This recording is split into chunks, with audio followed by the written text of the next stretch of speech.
So I've reached the point where I was going to continue up here, but they've closed off this trail because there's a wildfire in the park.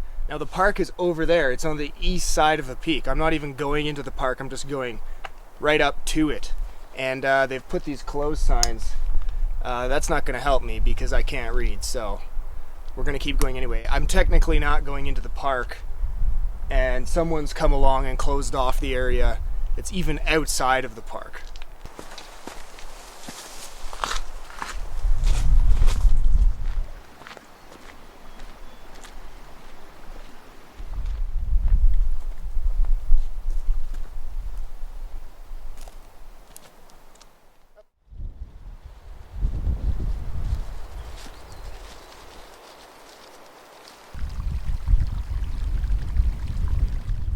I was on the road for a few extra kilometers, but once I left it, wow, it sure got beautiful fast. Look at these vibrant green meadows behind me, stretching up to the peak, blooming with wildflowers. There's snowy peaks across the valley have now come into clear view, and it's like a Canadian version of Sound of Music up here.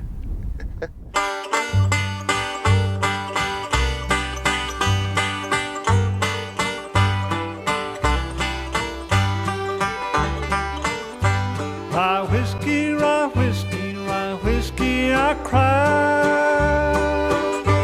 If I can't get the right whiskey, Lord, I surely will die. I'll go up some holler, put a fire under my steel. I'll make you. So many mountains up here. So many mountains. What a gorgeous day for it. Whiskey, I cry. If I can't get right whiskey, Lord, I surely will die.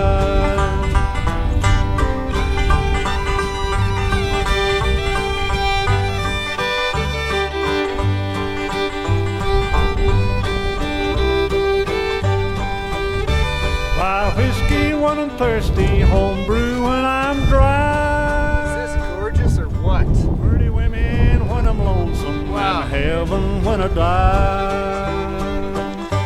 Rye whiskey, rye whiskey, rye whiskey, I crave.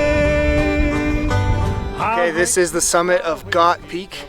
It is at 2511 meters above sea level. What else can I say about it? I really don't know where this name came from. It's an interesting one. G-O-T-T. And across the way we're looking at Gotcha. Gott and Gotcha. Well, I know a man past 90 and still mighty spry. I'm in no rush to get down from Gott because it is so magnificent up here. Everywhere I look. Damn, I think that's Ski Hist way over there. And I can see Joffrey and Mathieu. A lot of big peaks up here around the Duffy. And some ice fields to the south of me, which look really interesting. It seems like I gotta get over and check out those ice fields. I'll drink this rye whiskey till I'm laid in my grave. Till I'm laid in my grave.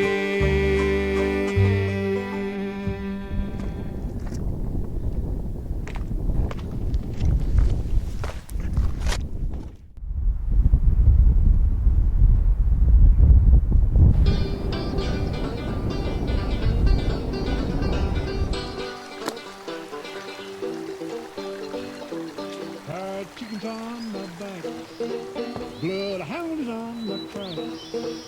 I'm pulling for my little old shiny home. I'm pulling for my little old shiny home.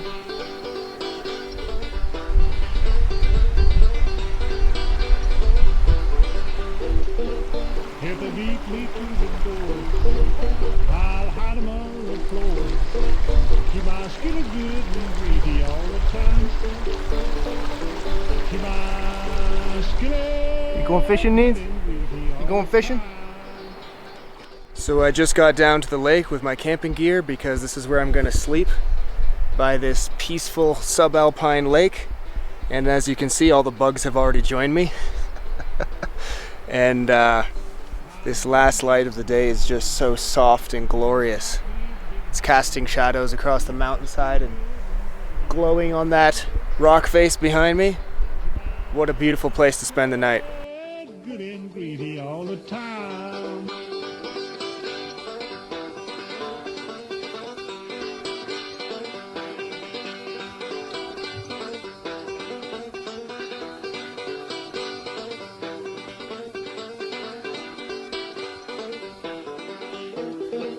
Going to get me a sack of flour.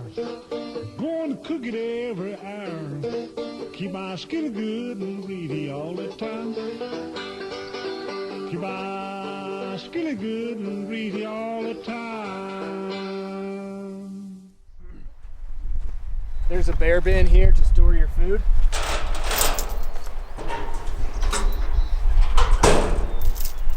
Which is quite nice to have, so I won't have to hang it tonight.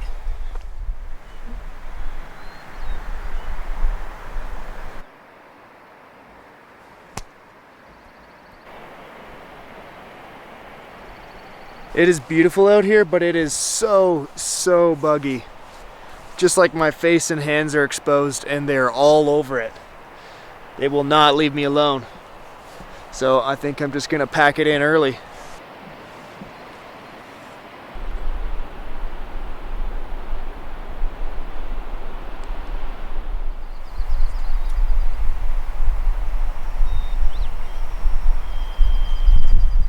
It is a blue, cloudless sky this morning, and I was awakened quite early. I think I was vaguely asleep when I heard the first bird of the morning start chirping joyfully, which awakened my slumber.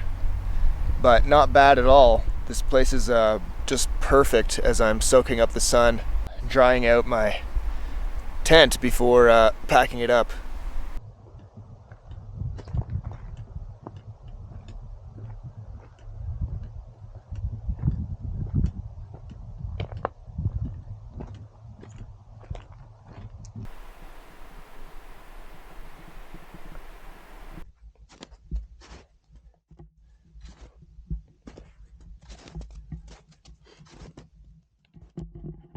We're following some big paw prints up here, right up here in the snow.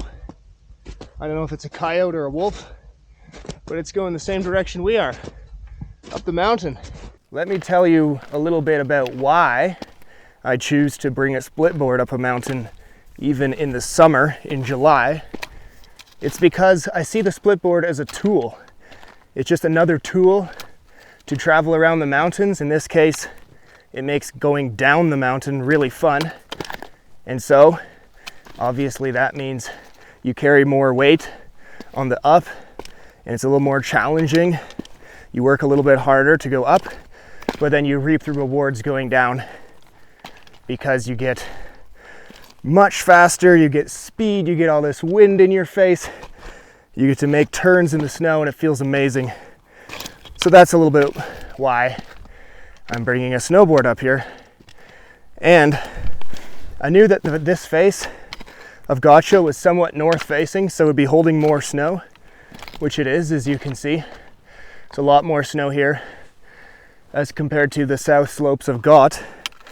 And because it sees less sunlight and therefore less thermal radiation, there's less melting on the north slopes, leaving these pockets of snow to last longer. And another bonus as I'm looking up, there's no cornice hanging over the top of this slope, so it's fairly safe. I think there's some very old turns I see up there just below the ridge at the top. And so it's a pretty safe face to be riding, and it looks so much fun. I can't wait to get up there and rip this thing. I kind of like the way these boots sound as I'm walking up the rocks. Sounds like they're cowboy boots with spurs. And I'm walking into a dusty saloon in the Wild West. Do you hear that?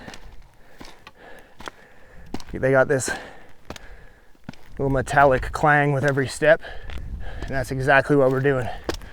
I'm just a mountain cowboy with my sidekick Nina, trying to ride beautiful and fun lines down these snowy faces. Oh, not a rock. Went through.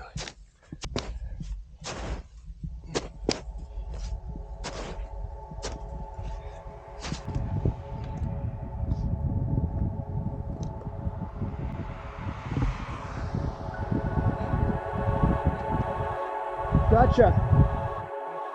I don't know the height of Gotcha Peak, but it is slightly below Gott, just a little bit lower. You know what? I actually think it's a little more beautiful up here than it is up on Gott, because the views are stupendous.